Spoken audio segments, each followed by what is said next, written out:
Sport yangiliklari bo'yicha Shohjahon Ergashev Jukunbayev bilan tusharkan. Botir Jukunbayev. Adashmasam 9-mayda. Tak, Shohjahon Ergashev bo'yicha ma'lumot. Hammaga ma'lum. 27 ta jang o'tkazgan. 25 ta g'alaba, 22 ta nokaut. 2 marta yutqazgan, 1 marta texnik nokaut bilan jang to'xtatilgan. Reytingda 55-chi, O'zbekistonda birinchi.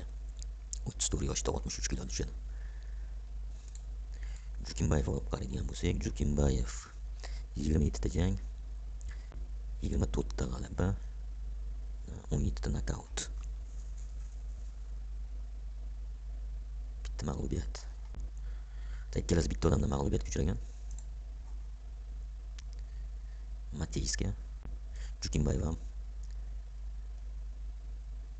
Sabrel Mateyska yutqizgan. Ikkalasi 8-raundda. Shohjahon Ergashev esa 6-raundda. Tak, Jukunbayev 34 yoshda. Dunyo reytingida 29-chi. Shohjahondan ancha yuqorida turibdi. Qozog'istonda 2-nomer. Umumiy 129 raund o'tkazgan, 70% nokaut.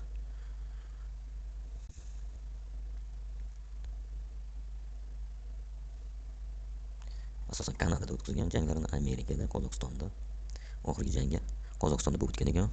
10 raund jang bo'lgan va ochko'li bo'yicha g'olib bo'lgan Jukunbayev. Endi ikkalasini solishtiradigan bo'lsak va qaysi biri g'olib bo'ladi deb savol qo'yiladigan bo'lsa, mening fikrimcha bu yerda Jukunbayev g'olib bo'ladi. 70-30 taxminiy koeffitsient. Sababi Jukunbayev agar janglarni ko'radigan bo'lsak, barcha janglari og'ir jang o'tkazgan va mana 10 raundda 10 raund tushgan. 10 raundda 6 raund tushgan. Oxirgisi ham hamma raund o'tib jang qilishga tayyor bo'lgan sportsmen, bokschi. Bu yerda hozir oson janglarni ko'rib o'tganim yo'q. Men Kanadada mana 1 raundga o'tkazgan ekan. Qolgan janglari ham mana og'ir o'tgan. 10 ta raund bo'lgan bo'lsa 10 raund tushib beradi, 12 raund bo'lsa 12 raund tushib beradigan boksyor. Shohjahon Ergashev oladigan bo'lsak, asosan hozir yengil janglarni o'tkazyapti. Mana Amerikadagi 10 raund tushgan ekan.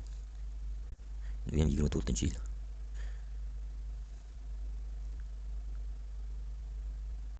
Endi O'zbekistonda bo'lgan janglarni oladigan bo'lsak, 1 raund bo'lgan janglarni oladigan bo'lsak, bu hammasi shouga va qo'shimcha ball olishga mo'ljallangan janglar uni hisobga olmasa ham bo'ladi aslida.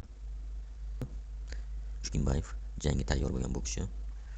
Shohjahon Ergashev bo'lsa bitta udarga tayinlanadigan, hozirgi paytda bitta udarga tayinlanadigan bokschilardan bittasi. 10 raund bo'ladigan bo'lsa 10 raund oxirigacha ishlashga tayyor emas.